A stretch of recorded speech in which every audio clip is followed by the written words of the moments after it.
오늘은 예수님의 탄생에 관한 말씀입니다.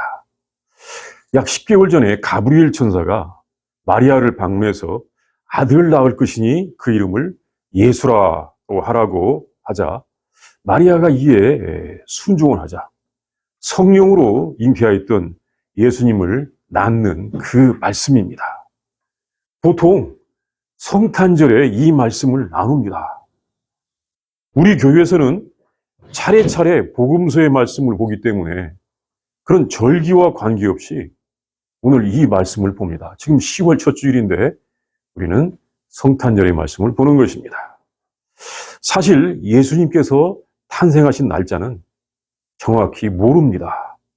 10월 25일이 아닐 수 있습니다. 아닐 것입니다. 동방정교회에서는 1월 6일을 크리스마스로 축하합니다. 우리는 당연히 예수님의 탄생을 기념해야 되는데 날짜가 중요한 것은 아닙니다.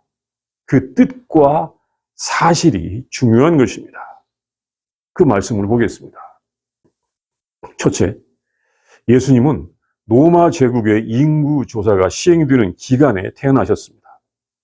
세상 나라의 일이 하나님의 뜻을 이루는 도구가 되는 것을 보여줍니다. 로마 제국은 이 국민들로부터 세금을 잘 걷기 위해서 정기적으로 인구 조사를 하였습니다. 이 본토, 그 이탈리아 땅, 거기서 인구 조사를 하기도 하였지만 특히 이 식민지 지방에서 인구 조사도 하였습니다. 식민지에서 세금을 걷어서 본국으로 갖다 바쳐야 되기 때문이었습니다. 예수님께서 태어나실 때 이 로마의 황제의 명령으로 구련의 총독에게서 인구조사가 시행이 되었습니다. 그때 아이를 잉태한 마리아와 그 남편 요셉은 그 인구조사에 응해서 자기들의 조상의 고향 베들레헴으로 가게 되었습니다. 베들레헴은 이 예루살렘이라고 하는 유명한 도시로부터 약 6마일 이 남서쪽으로 떨어진 조그만 동네였는데 이스라엘의 유명한 다윗 왕이 태어난 동네였습니다. 이 다윗 왕, 이스라엘에서 가장 유명한 왕 아닙니까? 그 왕이 태어난 동네였습니다. 아버지가 되는 요셉이 다윗의 후손이었기 때문에 인구 조사를 하기 위하여 자기 조상들의 고향인 베들레헴으로 갔던 것입니다. 이름하여 아버지 되는 요셉과 마리아는 다윗 왕족의 피를 물려받은 다윗의 후손이었습니다. 마리아와 요셉은 본래 이 갈릴리의 나사렛에서 살고 있었습니다. 갈릴리의 나사렛은 그 베들레헴부터 약 90마일 떨어진 곳이었습니다. 북쪽으로 90마일 정도 떨어져 있어요. 그리고 유대인들 사이에서는 이 멸시, 천대받는 마을이었습니다. 천대받는 지역이었습니다. 당시에 이 로마의 군대가 주둔하였기 때문에 당시에 이 모든 것을 예루살렘 중심으로 생각하고 거기에 있던 유대인들은 갈릴리에 사는 유대인들을 무시했던 것입니다. 완전히 참 이방인의 땅에 살고 있다. 성경에도 마태복음에도 이방 땅이라고 나와요. 그렇게 무시했던 것입니다. 그곳에 살던 마리아에게 예수님이 잉태가 되었습니다. 마리아는 이 다윗의 자손인 요셉의 약혼녀였습니다.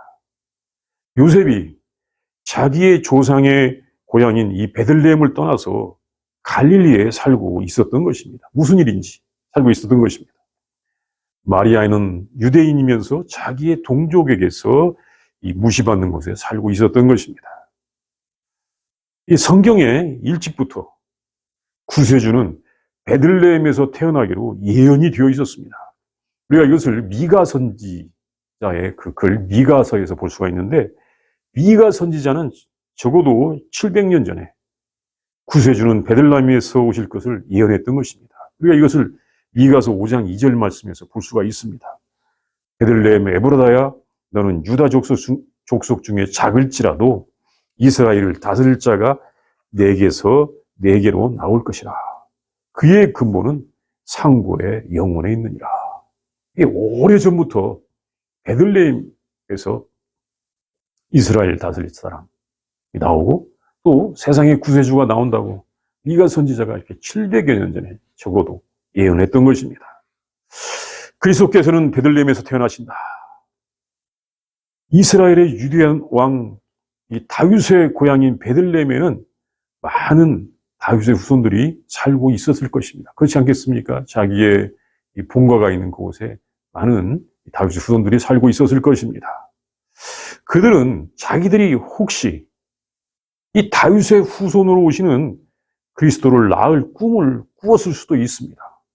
아, 메시아가 다윗의 후손으로 오신다고? 여기서? 그럼 우리가 나올 수도 있겠네? 이런 꿈을 꾸었을 수도 있습니다. 왜냐하면 당시의 모든 유대인들이 메시아를 기다리고 있었습니다. 참 흑암의 어둠이 지배하는 그 시대. 그 어두운 시대에 사람들은 새 시대를 소망하고 있었던 것입니다. 메시아가 오시면 된다. 메시아가 오면 모든 것이 다 해결돼. 메시아가 오시면 돼. 사실 오늘날 젊은이들이 많이 좌절하고 있는데 다 메시아가 오면 다 되는 것입니다. 메시아가 오면 돼요. 네. 그것이 당시의 유대인의 생각이기도 했던 것입니다. 그들의 소망이었습니다. 메시아를 기다리는 그 시대에 그 메시아는 베들레헴에서 태어난 것으로 이미 예언이 되어 있었고 베들레헴에는 다윗의 자손들이 살고 있었던 것입니다. 그런데 그때 누가 천사의 방문을 받았습니까? 누가 성령을 통하여 아들을 잉태하였습니까? 다윗의 동네에 살아가는 사람들이 아니라 웬 이방의 땅에 살아가는 다윗의 후손인 요셉과 약혼한 마리아에게 천사는 왔습니다. 이 마리아에게 천사가 온 것은 우리가 한 2주 전에 봤습니다. 근데 그 갈릴리를 가리켜서 마태복음 4장 15절에서는 이방인의 땅이라고 했어요. 웬 이방인의 땅에 살아가고 있는 그 요셉과 약혼한 처녀 마리아에게 천사가 왔던 것입니다. 그리고 마리아는 하나님의 이 말씀에 순종하였고 그리스도를 잉태하였습니다. 요셉과 마리아가 호적을 하러 인구조사에 응해서 다윗의 동네인 베들레헴에 갔지만 사실 그 갈릴리에 살고 있는 요셉과 마리아는 베들레헴의 이 정통 다윗의 자손들로부터는 아마 잊혀진 사람들이었는지도 모릅니다. 도대체 너는 왜 왔지? 누구의 후손이지? 사람들이 이렇게 생각했을 수도 있다는 것입니다. 하나님께서는 자기의 아들을 이 땅에 보내시기 위하여 그 부모를 택하시기를 여러 다윗의 후손들 중에서 택하실 때 이렇게 이방의 땅에서 살아가고 있는 사람을 택하셨습니다. 이방 땅에서 살아가는 사람을 택하신 것입니다. 그리고 로마 황제의 명령에 의한 이 인구조사를 통해서 그 예언을 이루게 하셨습니다. 오늘날 우리가 이 세상의 역사, 참 다양한 세상의 일들 가운데서 살아가고 있는데 이 세상의 역사는 하나님의 뜻을 이루는 도구가 되기도 하는 것입니다. 오늘날 우리들이 살아가는 이 세상에서 이루어지는 일들 중에는 이렇게 하나님의 섭리, 어떤 일이 진행되고 있을 수도 있습니다. 그리고 하나님께서 하나님의 일을 이루시기 위하여 사람들을 택하실 때는 사람들이 전혀 예측하지 못했던 일을 하시는 것입니다.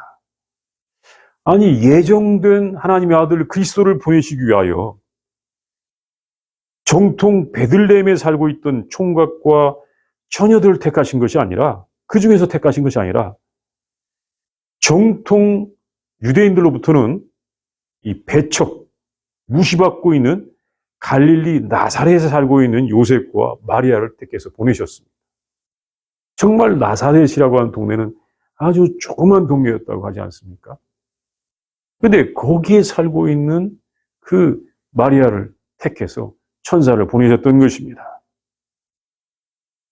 그리스도, 메시아, 구세주가 다윗의 집안으로부터 온다는 것은 나단 선지자를 통한 하나님의 예언이었습니다. 또 다른 선지자들도 계속 예언했었는데 하나님은 그 예언을 이루셨던 것입니다. 하나님께서 이 다윗과 관련하여 약속하신 예언들이 있는데 아주 중요한 예언이죠. 예. 그 약속하신 하나님의 뜻과 행하신 일은 정말 변함이 없이 이루어졌습니다. 그대로 이루어졌습니다. 참 그런데 놀랍습니다. 하나님의 그 뜻을 전혀 훼손하지 않고 그 약속은 약속대로 이루어졌던 것입니다. 한 예를 들면 다윗의 후계자를 선택할 때에도 하나님께서 솔로몬을 택하셨습니다. 그런데 왜 솔로몬을 택했을까? 솔로몬 머리가 좋지, 지혜롭지. 그러니까 하나님께서 택하셨을 거야? 이렇게 생각하기 쉬운데 이것 아닙니다. 이것은 그 이유 가운데 극히 적은 한 이유에 불과하는 것입니다. 잘못하면 하나님의 일을 할 사람, 하나님의 택함을 받은 사람은 정말 지혜로운 사람, 머리가 굉장히 좋은 사람만 하나님께서 택해서 부귀와 영화와 모든 향락과 권세를 다 주신 사람이 하나님께서 택하신 사람이라고 생각한다면 이건 정말로 예수님의 탄생과 상관이 없는 그런 믿음인 것입니다. 근데 많은 사람들도 그렇게 생각하고 있는지도 모르겠어요. 그렇지 않습니다. 왜 하나님께서 솔로몬을 택했을까? 이것은 솔로몬이 머리가 좋거나 사람의 정통성이 있어서 선택된 것이 아니었습니다. 솔로몬을 택하신 이유는 솔로몬이 그 아버지 다윗에게 있어서 가장 불명예스러운 아들이었기 때문에 그렇습니다. 다윗이 생각하면 그 밧세바를 통해서 아들을 낳았던 그 아들들은 야, 너희들은 좀 사라져 줘라. 내가 정말로 창피하지 않냐. 너희 엄마가 그 밧세바야. 그 우리야 장군의 부인을 내가 뺏어와가지고 와이프를 만들고 너희들 낳았잖아. 얼마나 내가 잘못했지 않았냐. 이런 아들들이었습니다. 사실 솔로몬은 자기 아버지의 명예를 위해서 숨겨졌어야 될 아들일 수도 있다는 것입니다. 사실 사람의 정통성은 압살롬이나 아도니아 등 다른 형들에게 있었습니다. 거기에 이 헤브론에서 낳은 아들들이 여러 명이 있었는데 그 형들에게 있는 것입니다. 물론 자기 아버지 말 안 듣고 반역하기도 하긴 했습니다만, 사람의 정통성은 그 형들에게 있었습니다. 그런데 그 솔로몬이 선택된 것은 그가 그 형들의 인간적인 정통성이나 기득권을 깨는 역할을 하기 때문입니다. 이건 우리 아버지의 왕자는 내 거야. 우리 아버지가 하나님으로부터 아주 이 엄청난 약속을 받으셨지. 그 모든 약속과 명예의 권세는 다 내 거야. 이렇게 그 형들이 생각할 수가 있었는데 솔로몬은 그러지도 못하고 야, 나는 부끄러운 놈이야. 나는 어디 가서 숨어서 살지. 이렇게 살아야 되는 아들놈이에요, 솔로몬. 근데 하나님이 그 부끄러운 자를 택해서 그 아들이 왕이 되게 하는 것입니다. 왜? 인간적인 정통성이나 기득권을 깰 수 있기 때문에 그런 것입니다.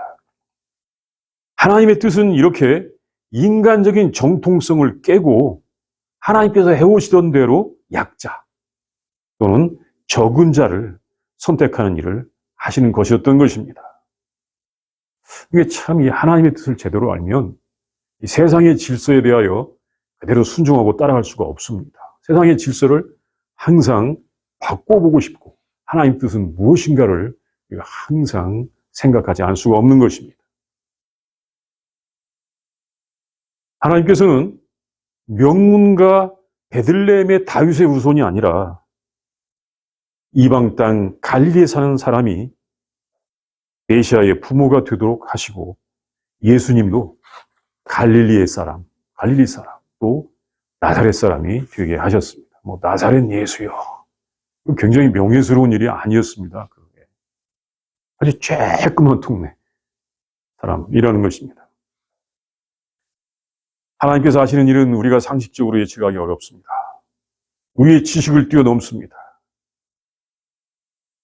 우리가 하나님을 위해서 어떤 계획을 세울 수 있는데 그것이 아닐 수가 있습니다. 그저 하나님께서 오셔서 말씀하시면 그렇게 순종하면 되는 것입니다. 둘째, 예수님은 여관에 있을 곳이 없어서 구유에 누워졌습니다. 하나님의 아들 예수님께서는 가장 낮고 천한 모습으로 이 세상에 오셨습니다. 시작부터가 낮고 천한 모습이었습니다. 참 하나님의 위대함과 예수님의 낮음, 참 그 사이에서 우리가 지금 어떻게 살아야 되는가 참 어려울 때가 있는데 예수님의 모습은 그 낮고 천한 모습이었던 것입니다. 황제의 명령에 의한 그 인구 조사 때문에 약 90마일의 길을 힘써서 베들레헴에 도착한 마리아와 요셉은 아이를 낳을 때가 되었습니다. 이 아이는 이 마리아에게 첫 아이였습니다. 그러니 아이를 어떻게 낳아서 해본 경험이 없습니다. 경험 없다는 건 참 쉬운 일이 아닙니다. 그리고 당시에 엄격히 금지된 처녀가 아이를 잉태했으니까 어느 누구의 도움을 받기도 쉽지가 않았습니다.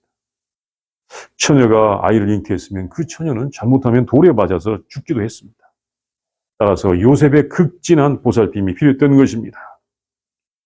마리아와 요셉은 힘들게 베들레헴에 도착하였는데 그런데 각 집마다 사람들이 가득 차 있어서 들어갈 수가 없었던 것입니다. 인구 조사 때문에 그 베들레헴에는 많은 사람들이 모였고 방마다 손님들이 가득하였으므로 마리아와 요셉은 어느 집에도 들어가지 못하고 그냥 길가에 있을 수도 있었다는 것입니다. 여기 지금 성경에 보면 정말 그곳에 그가 있을 여관이 없었다. 이런 정도만 나왔고 어느 집에 있었다. 이런 말이 안 나왔는데 정말 예수님 이 길가에서 태어난 것이 아닌가 하는 생각이 들기도 합니다. 마태복음이나 이 누가복음의 예수님의 이 탄생 기사 가운데 정말 길가에서 태어나실 수도 있겠다라는 그 생각을 할 수도 있습니다. 그런데 마리아는 아이를 낳아서 가로 세로 1m가 되는 이 보자기로 싸서 아이를 땅에 두지는 못하고 동물들의 이 먹이통, 구유에 두었습니다. 이 구유라고 하는 것은 동물들의 이 먹이를 두는 통입니다. 여물통이죠. 예수님께서 태어나서 이렇게 동물들의 먹이통에 누이셨던 것입니다. 어느 곳이든지 아이를 낳으면 할 수 있는 한 가장 좋은 곳에 눕히지 않습니까? 가장 좋은 곳, 가장 깨끗한 곳에 가면하기가 있습니다. 사실 우리가 태어났을 때도 다 가장 그런 대우를 받았습니다. 그런데 예수님께서 태어나셨을 때 예수님께 허용된 가장 깨끗하고 좋은 곳은 구유, 짐승들의 먹이통이었다는 것입니다. 예수님은 참으로 낮고 천한 곳에 오셨습니다. 예수님은 이 세상에서 처음부터 천대를 받았다고 할 수밖에 없습니다. 아니, 하나님의 아들이, 세상을 구원하러 오신 아들이 정말 그렇게 천대를 받았다고 할 수밖에 없는 것입니다. 예수님의 부모님도 천대를 받았습니다. 다윗의 동네인 베들레헴에서 메시아가 태어난다고 선지자가 예언을 했었고 사람들은 그 예언을 회당에서나 또 성전에서 들었습니다. 야, 그 베들레헴에서 메시아가 오신다고 그 미가 선지자가 이미 예언을 했어. 다 알고 있었습니다. 그래서 그 사람들은 우리 동네는 정말 특별한 곳이야. 우리는 선민 중에서도 선민이야. 이렇게 생각했을지도 모릅니다. 아마 그 동네 사람들은 기다렸을 것입니다. 우리 동네에서 메시아가 태어날 거야. 그 동네에 사는 사람들은 자기들이 낳는 아이들이 그 메시아가 될 수도 있다고 꿈꾸었을 수도 있습니다. 또 그 동네에 사는 사람들이 낳은 아이들이 혹은 메시아인지 이렇게 기대하면서 누가 메시아인지 보자라고 했을지도 모릅니다. 그래서 다른 동네 사람들이나 다른 곳에서 온 나그네에 대해서는 거의 관심이 없었을지도 모릅니다. 이 다윗의 집안이라고는 하지만 저 갈릴리에서 온 저 나그네가 여기서 해산을 해? 참, 저 사람은 운이 좋다. 이렇게 생각할 수도 있지만 관심은 없었을 것입니다.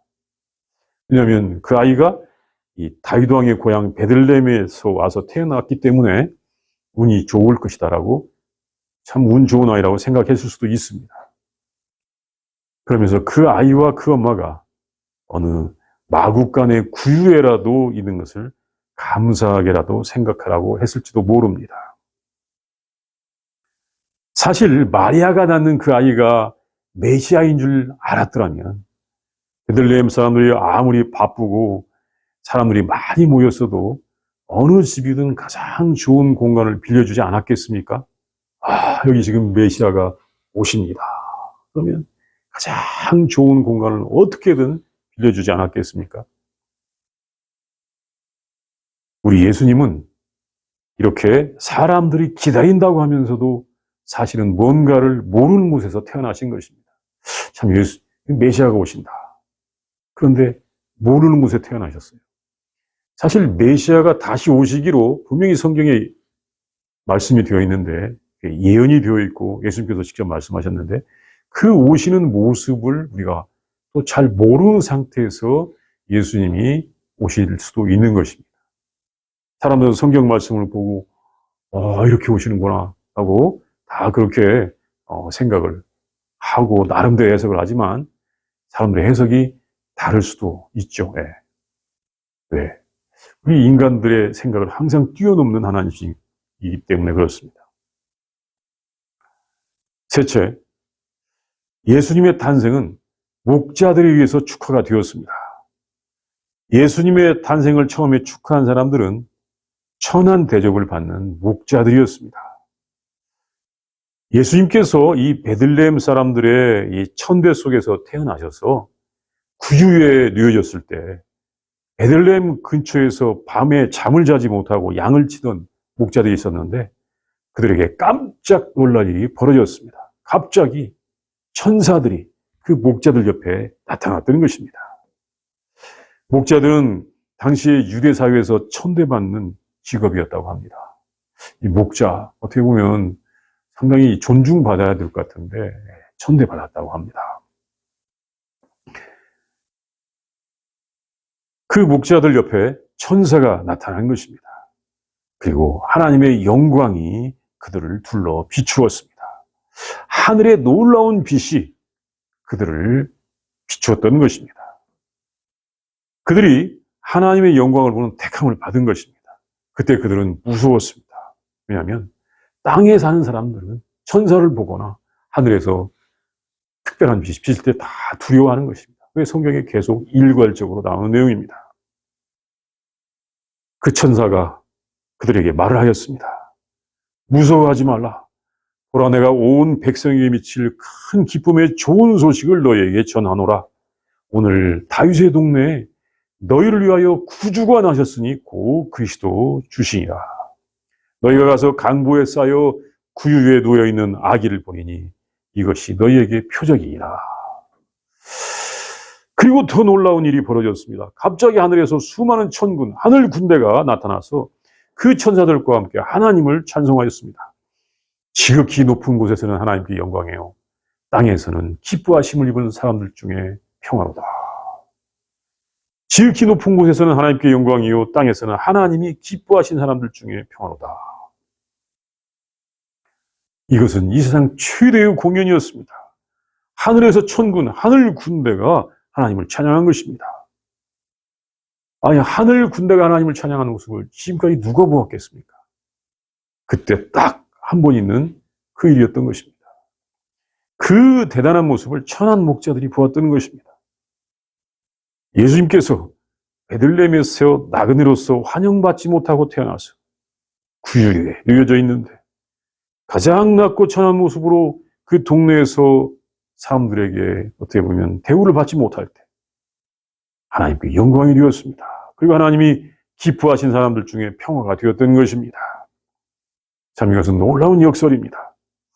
하나님의 아들이 왕궁이 아니라 베들레헴에서 이렇게 태어나서 구유에 누웠는데 하나님께는 영광이 되었던 것입니다. 사실 이것은 하나님의 수치가 아닙니까? 세상 사람이 어떻게 이럴 수가 있습니까? 하나님께서 택했다고 하는 선민들, 이스라엘 사람들이, 그 유대인들이 선민들이라고 하면서 하나님의 뜻을 알고도 하나님에 대해서 안다고 하면서도 어떻게 하나님의 아들을 방 하나에라도 영접하지 못하고 그 구유에 둘 수가 있습니까? 근데 그것이 하나님께 영광이라고요. 우리는 이렇게 물어야 될지도 모릅니다. 그런데 천사들은 이것이 하나님께 영광이요. 땅에서는 하나님께서 기뻐하시는 사람들 중에 평화로라고 그렇게 찬양했던 것입니다. 천사들의 그 소식을 들은 목자들은 너무나 놀라운 광경을 보고는 즉시 베들레헴으로 가서 그 아기를 찾아보았습니다. 그들은 가서 천사가 말한 대로 강보에 쌓여서 구유에 누워있는 아기를 찾았습니다. 자기들의 양을 돌보는 것도 중요하지만 천사들이 말한 바 놀라운 사실을 보기 위하여 가서 그 아기를 찾아서 보고는 천사들에게 들은 이야기를 사람들에게 해 주었습니다. 갑자기 천사가 나타났습니다. 구주 그리스도 주께서 태어나셨다고 알려주었습니다. 또 하늘에서 천군들이 찬양을 하는 것을 우리가 보았습니다. 그렇게 말하고 하나님께 영광을 돌리며 그들은 돌아갔습니다. 목자들의 이 말을 들은 마리아와 요셉은 참으로 큰 위로를 받았을 것입니다. 뜻밖의 하나님의 아들을 잉태하고 마음 졸이면서 살아왔는데 정말로 큰 위로가 왔던 것입니다. 평화가 왔던 것입니다. 하나님의 아들을 낳으면서 당하는 고통을 그들은 힘들어할 수밖에 없었을 것입니다.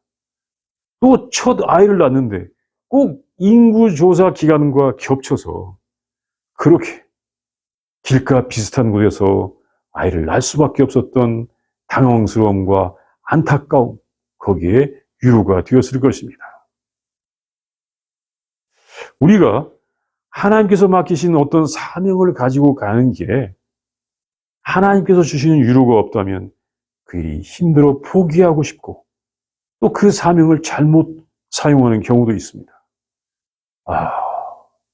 이런 건 아닐까 하면서 잘못 사는 경우도 있다는 것입니다. 그런데 하늘에서 천군들이 그렇게 찬양을 했다고 하니까 사람들은 몰라도 하나님께서 하나님의 일을 진행하고 있다고 하는 것을 마리아와 요셉은 확인을 했을 것입니다. 하나님께서 이 일을 하시는구나. 우리가 착각했던 것이 아니었구나. 확인했을 것입니다. 그래서 마리아는 그 목자들의 말을 마음에 새기어서 생각하였습니다. 자기들이 하나님께 순종하여 하는 일이 사람들은 모를지라도 그것이 하나님의 일이요 하나님의 아들이 태어난 것을 그들은 확신하면서 감사하게 되는 것입니다. 사실 마리아와 요셉도 이렇게 생각했을 수도 있습니다. 지금 성령으로 잉태된 하나님의 아들을 임신하였지. 이제 베들레헴에 가면 좋은 방이 예비되었을 거야. 거기에서 하나님의 아들을 잘 낳을 수 있을 거야. 이렇게 생각했을 수도 있습니다. 근데 와서 보니까 사람들은 전혀 주목해 주지도 않죠. 어디 들어갈 방도 없죠. 아주 당황했을 수도 있었던 것입니다.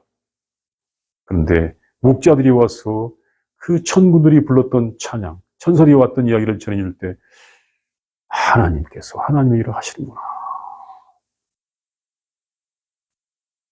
예수님께서 태어나실 때 땅에서는 하나님께서 기뻐하신 사람들 중에 평화로가 있는데 이때 가장 큰 평화를 누린 사람은 예수님을 위하여 수고할 수밖에 없었던 마리아와 요셉이었을 것입니다.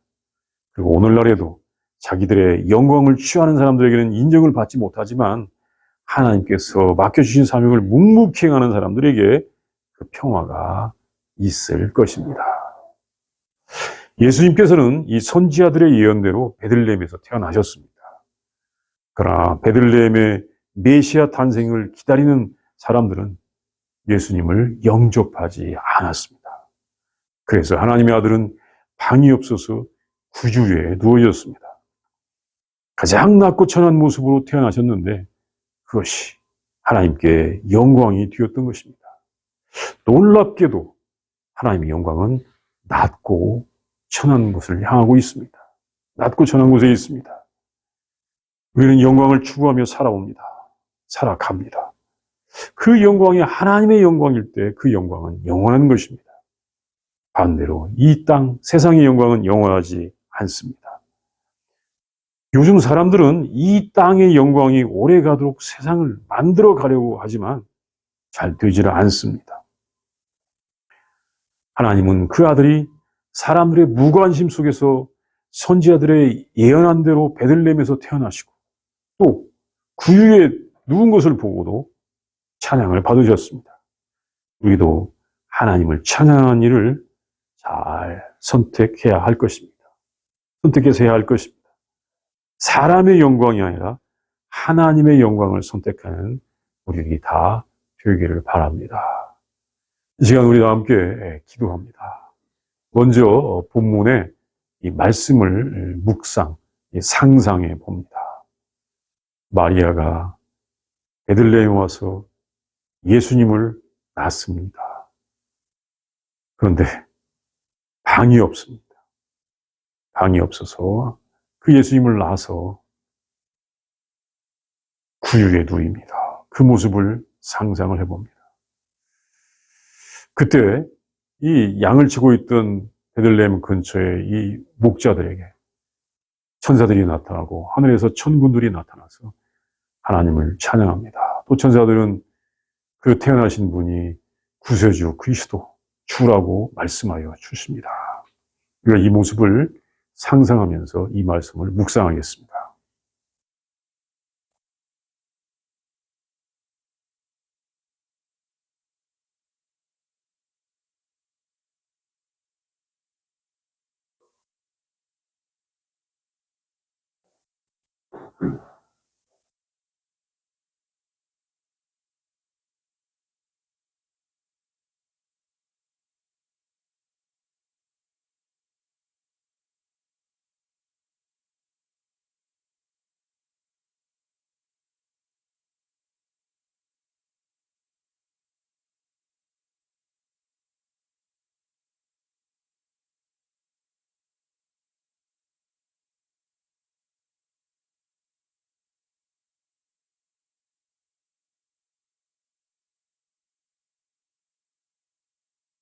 세상을 창조하시고 섭리하시며 구원하신 하나님 참으로 감사합니다.